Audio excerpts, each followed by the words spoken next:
करो कि वफादार कौन है, ये वक्त तय करेगा कि गद्दार कौन है।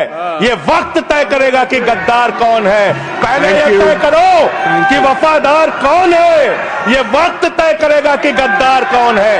वंदे, आपके पुरखे इस वक्त क्या कर रहे थे जब शहीद आजम भगत सिंह वंदे मातरम लगा रहे थे, शहीद सुखदेव वंदे मातरम लगा रहे थे? क्या कर रहे थे आप? वंदे मातरम का नारा लगाकर लोग जेल गए। आरएसएस के 4 लोगों का नाम बताओ जो वंदे मातरम नारा लगा के जेल गए, उनका नाम बताओ। आप अपने 4 पुरखों का नाम आप बताओ। आप नहीं बता सकते। आपने भारत छोड़ो आंदोलन के खिलाफ आपके नेता चिट्ठी लिखी अंग्रेज गवर्नर को और कहा कि भारत छोड़ो आंदोलन जो हिंदुस्तान के क्रांतिकारियों का आंदोलन था, जो देश की आजादी का आंदोलन था, वो आंदोलन कुचल देना चाहिए, खत्म कर देना चाहिए। ये है रिकॉर्डेड हिस्ट्री आपकी। पूरे देश से माफी मांगनी चाहिए। ये रिकॉर्ड पे लाऊंगा सर। आप तिरंगे का विरोध करते हैं, भारत के राष्ट्रीय ध्वज का विरोध करते हैं। जो लोग तिरंगे और राष्ट्रीय ध्वज का विरोध कर सकते हैं वो भारत माता के सच्चे सपूत नहीं है। यानी कि आप तिरंगे झंडे को भी नहीं मानते थे। आपने 52 साल तक हिंदुस्तान का तिरंगा झंडा आरएसएस के मुख्यालय पे नहीं फहराया। आ जाना हमारी पार्टी के कार्यक्रम में, आपसे ज्यादा तेजी के साथ वहां पर वंदे मातरम लगाएंगे। सदन में भी लगाना चाहते हो लगाओ। अरे 1 रुपए में तो एक आम नहीं मिलता। आपने 1 रुपए में अडानी को 1050 एकड़ जमीन और 10 लाख आम और लीची के पेड़ दे दिए। ये मातृभूमि की वंदना, ये आपकी मातृभूमि की वंदना है। आप मातृभूमि को बेचकर मातृभूमि की वंदना कर रहे हैं। ये मातृभूमि की, आज वंदे मातरम पे ही बात करूंगा सर। मातृभूमि की वंदना, मातृभूमि की वंदना हिंदुस्तान के एयरपोर्ट को बेच के नहीं हो सकती। मातृभूमि की वंदना रेल को बेच के नहीं हो सकती, सेल को बेचकर नहीं हो सकती, समुद्री तटों को बेचकर नहीं हो सकती, कोयला और गैस को बेच के नहीं हो सकती, हिंदुस्तान की जमीनों को बेच के नहीं हो सकती। तुम लोग मातृभूमि को बेचने वाले लोग हो, तुम मातृभूमि की वंदना करने वाले लोग नहीं हो। मैं आपके माध्यम से सरकार से पूछना चाहता हूं, क्या भगवान श्री राम ने आपको कहा है कि आप नाकारे और निकम्मे हो जाइए और जनता को अंधेरे में रखिए, बिजली ना दीजिए? यह क्या भगवान श्री राम ने आपको कहा है? यह शिक्षा आपको भगवान श्री राम ने दी है? तो आप इन नारों के पीछे, ये नारे देशभक्ति के हैं, ये नारे देश की रक्षा के हैं, ये नारे देश को आजादी दिलाने के लिए हैं। ये नारों के पीछे अपने गुनाहों को छिपाने के लिए नारे नहीं है, मैं कहना चाहता हूं माननीय। और आप क्या कर रहे हैं? आप इन नारों के पीछे अपने गुनाहों और अपराध को छिपाना चाहते हैं। जब यहां पे लीडर ऑफ अपोजिशन बोल रहे थे, नो पॉइंट ऑफ ऑर्डर, खड़गे साहब, उनके मुंह से नो पॉइंट ऑफ ऑर्डर, दलित शब्द निकल गया। दलित शब्द निकल गया। पूरी की पूरी भारतीय जनता पार्टी हाउस में खड़े होकर विरोध करने लगी। दलितों से इतना चिढ़ है आपको? क्या दलित भारत माता के बच्चे नहीं? क्या पिछड़े भारत माता के बच्चे नहीं?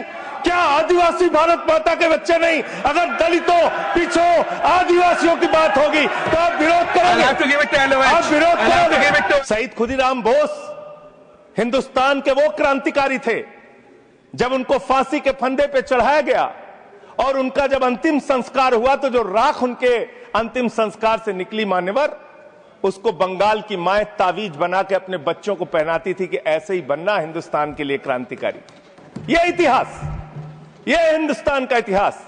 लेकिन मैं आपके माध्यम से इस सरकार से पूछना चाहता हूं, आपके पुरखे इस वक्त क्या कर रहे थे जब शहीद आजम भगत सिंह वंदे मातरम लगा रहे थे, शहीद सुखदेव वंदे मातरम लगा रहे थे, शहीद राजगुरु वंदे मातरम का नारा लगा रहे थे, शहीद खुदीराम बोस वंदे मातरम का नारा लगा रहे थे? उस वक्त आप क्या कर रहे थे? क्या कर रहे थे आप? वंदे मातरम का नारा लगाकर लोग जेल गए, लाठियां पड़ी उनको। मैं आपके माध्यम से इस सरकार से पूछना चाहता हूं, आरएसएस के 4 लोगों का नाम बताओ जो वंदे मातरम नारा लगा के जेल गए, उनका नाम बताओ। आप 4 लोगों का नाम बताओ। आप अपने 4 पुरखों का नाम आप बताओ। आप नहीं बता सकते क्योंकि आजादी के आंदोलन में आपका कोई इतिहास नहीं। आजादी के आंदोलन में आपका कोई इतिहास नहीं, यही आपकी कुंठा है। तो इसलिए कभी आप कहते हो सरदार वल्लभ भाई पटेल आपके हैं, अरे भैया, सरदार वल्लभ भाई पटेल ने आरएसएस के ऊपर बैन लगाया था, ये रिकॉर्डेड हिस्ट्री है। और जब 18 महीने जेल में रखा गया आरएसएस के लोगों को राष्ट्रपिता महात्मा गांधी की हत्या के अपराध में, जब उनको छोड़ा गया, बैन हटाया गया, तो उसमें शर्त लगाई कि आप राष्ट्रीय ध्वज को मानेंगे, यानी कि आप तिरंगे झंडे को भी नहीं मानते थे। आपने 52 साल तक हिंदुस्तान का तिरंगा झंडा आरएसएस के मुख्यालय पे नहीं फहराया सर, नहीं फहराया।